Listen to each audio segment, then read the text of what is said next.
Hello friends, welcomes to bonus channel 27. இன்றைக்கி நம்ம மாம்பழம் வச்சு ஒரு ஈஸியான ஸ்வீட் ரெசிபி எப்படி செய்கிறதுன்னு பார்க்கலாம். ஒரு 10லேருந்து 15 நிமிஷத்துலேயே ஈஸியாக நம்ம இந்த ரெசிப்பியை செஞ்சிடலாம். இப்போ எப்படி செய்கிறதுன்னு பார்க்கலாம். இன்றைக்கி நான் 2 மாம்பழம் எடுத்திருக்கேன். இந்த மாதிரி நல்லா பழுத்த மாம்பழமாக எடுத்துக்கோங்க. இப்போது மாம்பழத்தை கட் பண்ணி அதோட சதை பகுதியை நம்ம தனியாக எடுத்துக்கலாம்.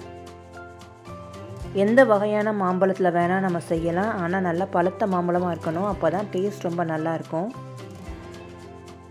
இந்த சம்மர் டைமில் மாம்பழம் எல்லா இடங்கள்லையும் ரொம்பவே சீப்பாக கிடைக்கும்.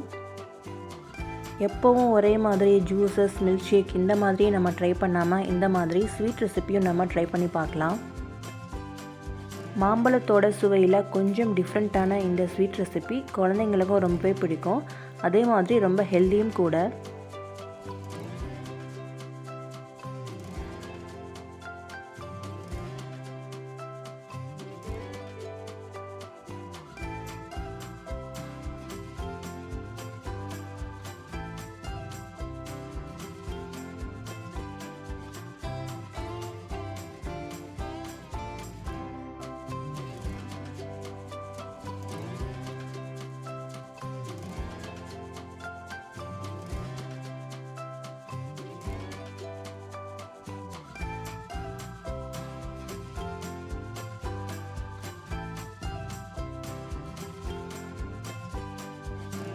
இந்த மாதிரி 2 மாம்பழத்தையும் நம்ம கட் பண்ணி எடுத்தாச்சு. இப்போ மிக்ஸி ஜாரில் சேர்த்துட்டு நல்லா ஃபைனாக அரைச்சி எடுத்துக்கலாம்.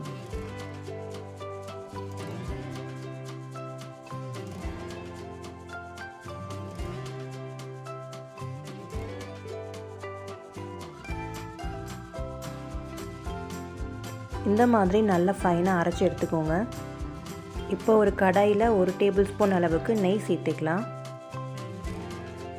நெய் சூடானதும் அதில் தேங்காய் துருவலை சேர்த்துக்கலாம். இன்றைக்கி நான் 1 தேங்காய் யூஸ் பண்ணியிருக்கேன். தேங்காய் துருவலை நெய்யில் நல்லா ரோஸ்ட் பண்ணிக்கோங்க. தேங்காயில் இருக்கக்கூடிய அந்த ஈரத்தன்மையெல்லாம் ட்ரை ஆகிற வரைக்கும் ஒரு 2-3 நிமிஷத்துக்கு நல்லா ரோஸ்ட் பண்ணி எடுத்துக்கலாம்.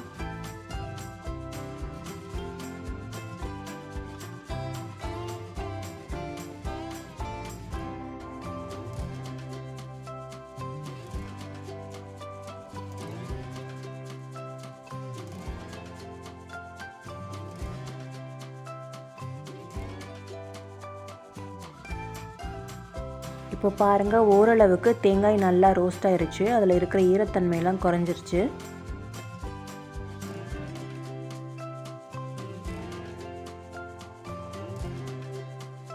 இந்த ஸ்டேஜில் நம்ம அரைச்சி வச்சுருக்கிற மாம்பழத்தை இதில் சேர்த்துடலாம். மாம்பழத்தை சேர்த்துட்டு நல்லா மிக்ஸ் பண்ணி விட்டுக்கோங்க.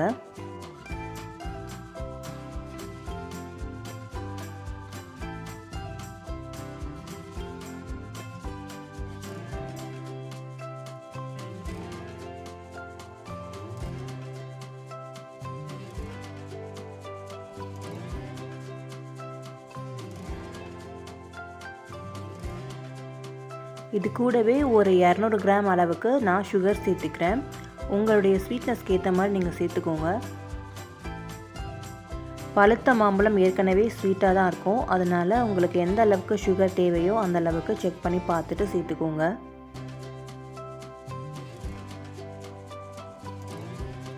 நம்ம சுகர் சேர்த்துருக்கிறதால சுகர் நல்லா மெல்ட் ஆகி கொஞ்சம் லிக்விட் கன்சிஸ்டன்சி ஆன மாதிரி இருக்கும். கொஞ்சம் நேரத்துலேயே அது நல்லா கெட்டியாக ஆரம்பிச்சிடும்.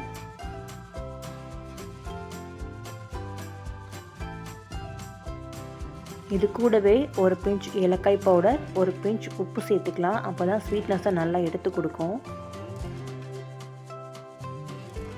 நல்லா மிக்ஸ் பண்ணி விட்டுக்கோங்க. அவ்வளோதான், நம்முடைய மாம்பழ ஸ்வீட் ரெசிபி சூப்பராக ரெடி ஆயிடுச்சு.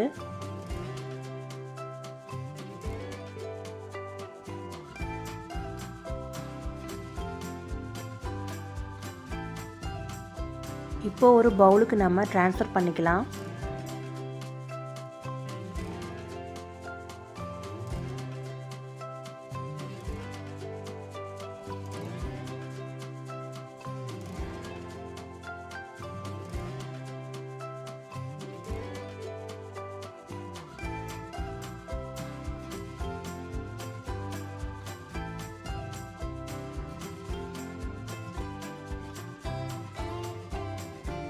இதுக்கு மேலே கொஞ்சம் செரிஸ் வச்சு நான் கார்னிஷிங் பண்ணிக்கிறேன். பார்க்குறதுக்கு கொஞ்சம் அட்ராக்டிவாக இருக்கும்.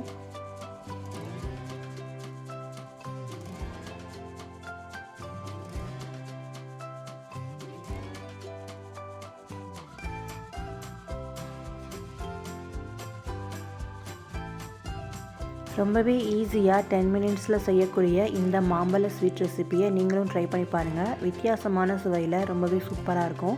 ட்ரை பண்ணி பார்த்துட்டு உங்களுக்கு எப்படி வந்துச்சுன்னு கமெண்ட் செக்ஷனில் சொல்லுங்கள். இந்த வீடியோ உங்களுக்கு பிடிச்சிருந்தா மறக்காமல் நம்முடைய சேனலையும் சப்ஸ்கிரைப் பண்ணிக்கோங்க. அப்படியே உங்கள் ஃப்ரெண்ட்ஸுக்கும் ஷேர் பண்ணுங்கள். தேங்க்ஸ் ஃபார் வாட்சிங்.